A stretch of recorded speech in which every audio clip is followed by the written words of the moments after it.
ಮಂಜುನಾಥ್ ನಮಸ್ತೆ. ನಮಸ್ತೆ ಸರ್. ನಿಮ್ಮ ತೋಟ ಎಲ್ಲ ನೋಡ್ತಾ ಇದ್ದೀವಿ. ನಿಮ್ಮ ಅಡಿಕೆ ತೋಟ ನೋಡಿದ ಮೇಲೆ ನನಗೆ ಈ ಸಂಪಿಗೆ ಹೂವಿನ ಗಿಡ ನೋಡ್ತಾ ಬಂದೆ.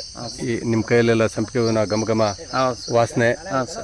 ಈ ಗಿಡ ಎಷ್ಟು ವರ್ಷ ಆಯ್ತು ಈ ಗಿಡ? ಸರ್ ಈ ಗಿಡ ಹಾಕಿ ನಾನು ಒಂದು 5 ವರ್ಷ ಆಯ್ತು ಸರ್. 5 ವರ್ಷ ಆಯ್ತು. ಈಗ ಹೂ ಬಿಡಕತ್ತೆ ಅಲ್ಲೇ 3 ವರ್ಷ ಆಯ್ತು ಸರ್. 3 ವರ್ಷದಿಂದ ಹೂ ಬರ್ತಾ ಇತ್ತು. ಇದು ಹೂವಿನ ಸೀಸನ್ ಯಾವಾಗ ಬರುತ್ತೆ? ಹೂವಿನ ಸೀಸನ್ ಅದೇ ಈ ತಿಂಗಳು ಏಪ್ರಿಲ್ ಫಸ್ಟ್ ಸ್ಟಾರ್ಟ್ ಆಗುತ್ತೆ ಸರ್. ಏಪ್ರಿಲ್ ಯುಗಾದಿ ಆದ್ಮೇಲೆ ಹೂ ಬರುತ್ತೆ. ಹ್ಞೂ ಸರ್, ಏಪ್ರಿಲ್ ಸ್ಟಾರ್ಟ್ ಆಗುತ್ತೆ. ಓಕೆ. ಒಂದೂವರೆ ತಿಂಗಳು ಇರುತ್ತೆ ಸರ್. ಅಷ್ಟೇನಾ? 1.5-2 ತಿಂಗಳು. ವರ್ಷ ಪೂರ್ತಿ ಇರಲ್ಲ? ವರ್ಷ ಪೂರ್ತಿ ಇರಲ್ಲ ಸರ್, ವರ್ಷ ಪೂರ್ತಿ ಇರಲ್ಲ. ಓಕೆ. ಸೀಸನ್ ಅಷ್ಟೇ ಸರ್ ಇದು. ಹೌದಾ, ಸೀಸನಲ್ ಇದು. ಈಗ ನೀನು ಡೈಲಿ ತೋಟಕ್ಕೆ ಬಂದಾಗ ಎಲ್ಲ ಹೂ ಬಿಡಿಸ್ಕೊಂತೀಯ? 150, 200, 250 ರೂಪಾಯಿ, 250 ಹೂ ಸಿಗುತ್ತೆ, ಬೀಳುತ್ತೆ ಸರ್. ಎಲ್ಲ ಬಿಡಿಸ್ಕೊಂಡು ದುರ್ಗಕ್ಕೆ ಮಾಡ್ತಾರಲ್ಲ ಸರ್, ಅದೇ ಆನೆ ಬಾಗಿಲು ಹತ್ರ, ಅಲ್ಲಿ ಡೈಲಿ ಅವ್ರಿಗೆ ಕೊಡ್ತೀನಿ ಸರ್. ಓಕೆ. ಅವರು 2 ರೂಪಾಯಿ 3 ರೂಪಾಯಿ ಹಿಂಗೆ ತಗೊಂತಾರೆ ಸರ್. ನಿನ್ನ ಹತ್ರನೇ? ಹಾಂ ಸರ್. ನೀನು ಕೊಡದೆ 2 ರೂಪಾಯಿ 3 ರೂಪಾಯಿ ಅವ್ರು ಮಾರೋದು? ಅವ್ರು 5 ರೂಪಾಯಿ ಒಂದು ಮಾರ್ತಾರೆ. ಓಹೋ. ಡೈಲಿ ಈಗ 10-12 ದಿವಸದಿಂದ ಡೈಲಿ ಕೊಡ್ತಾ ಇದೀವಿ ಸರ್. Okay okay. ಈಗ ಅವರು ಬೇರೆ ಜೈನ್ ಮಾರವಾಡಿ ಜೈನ್ಸ್ ಟೆಂಪಲ್ ಇದೆ ಸರ್, ಅವ್ರು ಡೈಲಿ ಎಷ್ಟಿದ್ರು ನಮಗೆ ತಂದು ಕೊಡ್ರಿ ಅಂತ ಈಗ ಅಲ್ಲಿ 6 ದಿವಸದಿಂದ ಅವರೇ ತಗೊಂತಿದ್ದಾರೆ. ಅವರೇ ತಗೊಂತಿದ್ದಾರೆ? 3 ರೂಪಾಯಿ ಕೊಡ್ತಿದ್ದಾರೆ ಸರ್. ಓಕೆ. ಇಲ್ಲಿ 2 ರೂಪಾಯಿ ಕೊಡೋದು, ಅಲ್ಲಿ 3 ರೂಪಾಯಿ ಅವರೇ ಕೊಡ್ತಿದ್ದಾರೆ ಸರ್.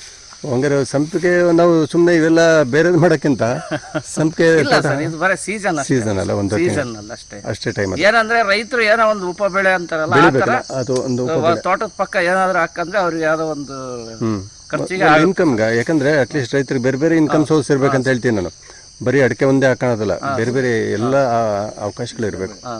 ನೀನು ಹಂಗಾಗಿ 1.5 ತಿಂಗಳ ಕಾಲ ಪೂರ್ತಿ ಇದೆ ಕೆಲಸ. ಅದು ಇನ್ನೂ ಒಂದು 100-200 ಹೂ ಮಿಸ್ ಆಗುತ್ತೆ, ಮೇಲೆ ಇರ್ತಾರೆ. ಮಿಸ್ ಆಗುತ್ತೆ, ಮಿನಿಮಮ್ ಕಮ್ಮಿ ಅಂದ್ರೆ ಒಂದು 100 ಹೂ ಮಿಸ್ ಆಗುತ್ತೆ ಅಲ್ಲ, ಕೀಳಕ್ಕಾಗಲ್ಲ. 250 ಅದ್ರ ಮೇಲೆ ಹೋಗಲ್ಲ. ಅಂಕಿದ್ರೆ ಡೈಲಿ 500 ಹೂ ಬೇಕಾದ್ರೆ ಸಿಗುತ್ತೆ. 500 ಬೇಕಾದ್ರೆ ಹೂ ಸಿಗುತ್ತೆ ಸರ್. ಸಿಗುತ್ತೆ, ಬಟ್ ನಿನಗೆ ಕೀಳಕ್ಕಾಗಲ್ಲ ಸರ್. ಅದು ಭಾಳ ಹೈಟ್ ಜಾಸ್ತಿ ಆದ ಸರ್. ಈಗ ಈ ಥರ ಮುರಿದ್ಬಿಡುತ್ತೆ. ಏನಂದ್ರೆ ನಮಗೆ ಕೈಗೆ ಮ್ಯಾಕ್ಸಿಮಮ್ ಸ್ಟೆಪ್ ಇದಾವಲ್ಲ ಸರ್, ಆ ಸ್ಟೆಪ್ ಮೇಲೆ ಎಷ್ಟು ಸಿಗ್ತಾವ ಅಷ್ಟು ಹರ್ಕೊಂತೀವಿ ಮೇಲೆ ಹತ್ತತೀಯ. ಹಾಂ ಸರ್. ಓಕೆ. ನೋಡಿ ಮೇಲೆ ನೋಡಿ, ಅಲ್ಲಿ ಎಷ್ಟಿದೆ ಮುಂಜು. ಅಲ್ಲೇನೆ ಸುಮಾರು ಇದೆ, ಅಲ್ಲಿ 100 ಇದೆ ಆ ಸುಳಿಯಲ್ಲಿ. ಹ್ಞೂ ಸರ್. ಅವು ಏನು ಮಾಡ್ತೀನಿ, ನಿಮ್ಮ ಕೈಗೆ ಸಿಗಲ್ಲ? ಇಲ್ಲ ಅವನ್ನೇನು ಮುಟ್ಟಕ್ಕೆ ಹೋಗಲ್ಲ ಸರ್. ಯಾಕಂದ್ರೆ ಮರದ ಆರೋಗ್ಯ ಇಂಪಾರ್ಟೆಂಟ್ ಅಲ್ಲ, ಮತ್ತೆ ಅದಕ್ಕೆ ಇದಾಗಬಾರ್ದು. ಈಗೆಲ್ಲ ಈಗ ಅಲ್ಲಿ ಕಾಣುತ್ತಲ್ಲ, ಇದು ನಾಳೆಗೂ ಹೋಗುತ್ತಲ್ಲ, ಇಲ್ಲೊಂದು ಮುಗ್ಗಿದೆಯಲ್ಲ, ನಾಳೆಗೆ ಆಗುತ್ತೆ. Okay okay. ಗೊಂಚಿಲು ಇದೆಯಲ್ಲ? ಹಾಂ ಸರ್. ಓಕೆ. ಹಂಗಾಗಿ ನೀನು ಒಂದು ಇದರಲ್ಲಿ ಒಂದು ಒಳ್ಳೆ ಇದು ಕಂಡ್ಕೊಂಡೆ. ಮತ್ತೆ ಮಂಜು, ಈಗ ನಿಮ್ಮದು ಅಡಿಕೆ ತೋಟ ನೋಡ್ತಾ ಇದ್ದೀವಿ. ಅಡಿಕೆ ತೋಟ ಈಗ ಎಷ್ಟು ವರ್ಷ ಇದ್ದಿದ್ದು ಸರ್? ಈಗ ಇದು 10 ವರ್ಷ ಆಯಿತು. 10 ವರ್ಷ ಆಯ್ತಾ? ಎಷ್ಟು ಗಿಡ ಇದೆ ಸರ್? 680 ಗಿಡ ಇದೆ. 680 ಗಿಡ ಇದೆ. ಓಕೆ. ಎಲ್ಲ ನೀರಿನ ಅನುಕೂಲ ಇದೆಯಲ್ಲ? ನೀರಿನ ಚೆನ್ನಾಗಿದೆ ಸರ್. ನಿಮ್ಮದು ಮಾಡ್ಕೊಂಡು ಪಕ್ಕದವ್ರಿಗೂ ನೀರು ಕೊಡೋಷ್ಟು ನೀರು ನಿಮಗೆ ಬರಗಾಲದಲ್ಲೂ ನಿಮ್ಮ ಬೋರ್ ನೀರು ಎಷ್ಟು ಎಕರೆ ಕೊಟ್ಟೆ? 35 ಎಕರೆ ಉಳಿಸೈತೆ ಸರ್ ನಮ್ಮೂರಲ್ಲಿ. 30.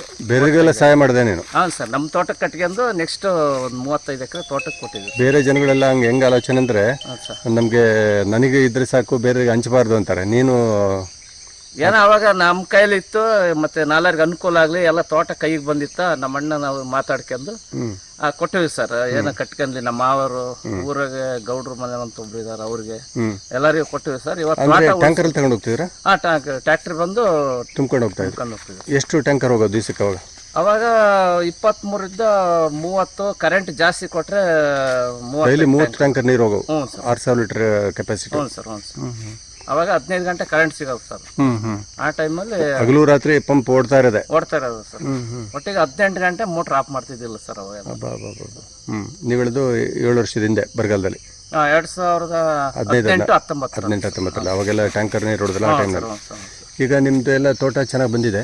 ಈಗ ತೋಟ ನೀವೇನು ಮಾಡಿಸ್ಲಿಕ್ಕೆ ಇದು ಕೊಡ್ತಿರಲ್ಲ, ಕೇಣಿ ಅಂತ? ಕೇಣಿ ಕೊಡ್ತೀವಿ. ಓಕೆ. ಈ ವರ್ಷ, ಕಳೆದ ವರ್ಷ ಎಷ್ಟಕ್ಕೆ ಹೋಗಿದ್ದು? ಹೋದ ವರ್ಷ 4 ಲಕ್ಷಕ್ಕೆ ಕೊಟ್ಟಿದ್ವಿ. 4 ಲಕ್ಷ. ಎಷ್ಟು ಗಿಡ? 680 ಗಿಡ. ಅದರಲ್ಲೇ ಸ್ವಲ್ಪ ಸಣ್ಣ ಗಿಡ ಇದಾವೆ ಸರ್. ಅವು ಒಂದು 60ರಿಂದ 100 ಗಿಡ ಸಣ್ಣ ಗಿಡನೇ ಇದಾವೆ ಸರ್. ಫಸಲು ಬಿಟ್ಟು. ಓಕೆ. ಅವರೇಜ್ ಅಂದರೆ 600 ಗಿಡ ಫಸಲು ಬಿಡುತ್ತೆ, ಫಸಲಿಗೆ ಬರ್ತಾ ಇದೆ. ತುಂಬ. ಯಾಕಂದರೆ ನೀನು ಹುಲ್ಲೆಲ್ಲ ಬೆಳೆಸಿದೆ, ನ್ಯಾಚುರಲ್ ಆಗಿದೆ, ಯಾವುದು ಮೇಂಟೆನೆನ್ಸ್ ಅನ್ನೋದೇನು ಇರೋದಿಲ್ಲ. ಕಳೆನಾಶಕ ಅದೆಲ್ಲ ಏನು ಹೊಡೆಯಲ್ಲ ಸರ್. ಹೊಡೆಯಬಾರ್ದು. ಕಳೆನಾಶಕ ಹೊಡೆಯಲ್ಲ. ನೆಕ್ಸ್ಟ್ ಮಳೆ ಬಂದ ಮೇಲೆ ಚೆನ್ನಾಗಿ ವಾತಾವರಣ. ನೀರು ಹಾಯಿಸ್ತಾ ಇದ್ರೆ ಇದ್ರಲ್ಲಿ ಡ್ರಿಪ್ಪಲ್ಲಿ ಕೊಡ್ತೀರಾ? ಡ್ರಿಪ್ಪಲ್ಲಿ ಕೊಡ್ತೀವಿ ಸರ್, ಹಾಯಿಸ್ತೀವಿ ಸರ್. ಎರಡೂ ಇದೆ? ಎರಡು ಕೊಡ್ತೀವಿ ಸರ್. ಡ್ರಿಪ್ಪಲ್ಲಿ ಕೊಡ್ತೀವಿ. ಹಿಂದಿನ ವರ್ಷ ಎಷ್ಟಕ್ಕೆ ಹೋಗಿತ್ತು ಅಡಿಕೆ ಕೇಣಿ? 10 ವರ್ಷ 4 ವರ್ಷ. ಮೊನ್ನೆ 2025 4 20 ಕೊಟ್ಟಿದ್ವಿ. 4.20. ಅದು ನಾವು ಕೇಣಿ ಕೊಟ್ಬಿಟ್ವಿ ಸರ್. ಅಡಿಕೆ ಈ ಸರಿ ರೇಟ್ ಜಂಪ್ ಆಯ್ತು. ಆದ್ರೂ ಮಾತು ಹಸಿ ಅಡಿಕೆ ಕಿತ್ತರೆ ಇನ್ನೂ ಜಾಸ್ತಿ ಆಗೋದಲ್ಲ, ಜಾಸ್ತಿ 5 ಲಕ್ಷದವರೆಗೂ ಆಗುತ್ತೆ. ತೂಕ ಕೊಟ್ರೆ ಒಂದು 5.5 ಲಕ್ಷ ಲೆಕ್ಕ ಹೋಗುತ್ತೆ ಸರ್. ಇವ್ರು ನಮ್ಮ ಅಣ್ಣರ್ದು ಈಗ ನಮ್ದು ಅಷ್ಟೇ ಆಗೈತೆ ಸರ್ ಈ ಸರಿ. ಅವ್ರು ಮತ್ತೆ 7 ವರ್ಷದ ಗಿಡ ಸರ್. 7 ವರ್ಷದ ಗಿಡ. ಅವ್ರು ಹಸೆಕಾಯಿ ಕೊಟ್ಟರು, ನಾನು ಒಣ. ಸೇಮ್ ಇಬ್ಬರದು ರೇಟ್ ಒಂದೇ ಥರದಲ್ಲಿ ಹೋಗ್ತಾ ಇದೆ, ನಿಮ್ಮಿಂದ ಜಾಸ್ತಿ ಹೋಗ್ತಾ ಇದೆ ಅವ್ರದ್ದು.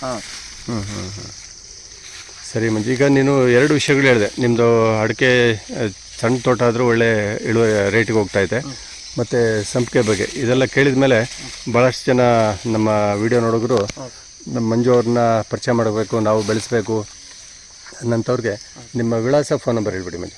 ಸರ್ ನನ್ನ ಹೆಸರು ಮಂಜುನಾಥ, ನಾನು ಇರೋದು ದುರ್ಗದಲ್ಲಿ. ಇದು ಊರು ಬಂದು ಬಳಿಗಟ್ಟೆ ಅಂದರೆ ಗೇಟ್ ಇದ್ದ 3 ಕಿಲೋಮೀಟರ್ ಆಗುತ್ತೆ. ಚಿತ್ರದುರ್ಗ ತಾಲೂಕು. ಚಿತ್ರದುರ್ಗ ತಾಲೂಕು, ಚಿತ್ರದುರ್ಗ ಜಿಲ್ಲೆ.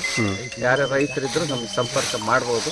ರೈತರು ಸುತ್ತ ಬದಿನ ಸುತ್ತ ಎಲ್ಲ ಒಳ್ಳೆ ಉಪ ಬೆಳೆಗಳು ಬೆಳಿಬೋದು. ಬೆಳೆದು ಅವರಿಗೆ ಅನುಕೂಲ ಆಗೋ ಥರ ಏನೇ ಮಾಹಿತಿ ಬೇಕಾದ್ರೆ ಹೇಳ್ತೀವಿ. ನಿಮ್ಮ ಮೊಬೈಲ್ ನಂಬರ್ 9845134880. ನಿಮಗೆ ಫೋನ್ ಯಾವ ಟೈಮ್ ಬೇಕಾದ್ರೂ ಮಾಡಿದ್ರು ನಿಮ್ಮ ಮಾಹಿತಿಯನ್ನು ಹಂಚ್ಕೊಂತೀರ. ಓಕೆ, ಸರಿ ಮಂಜು, ಥ್ಯಾಂಕ್ ಯು ಸರ್. ಇದೆ ಸರ್. ನೋಡಿ ಎಷ್ಟು ಪರಿಮಳ ಅದು.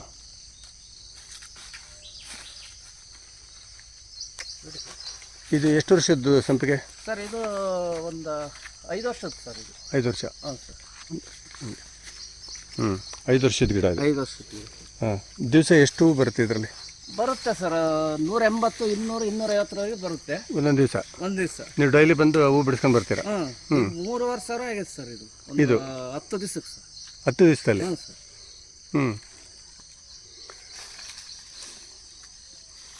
ಈಗ ದಿವಸಕ್ಕೆ ಮ್ಯಾಕ್ಸಿಮಮ್ ಎಷ್ಟು ಹೂ ಸಿಕ್ಕಿದೆ?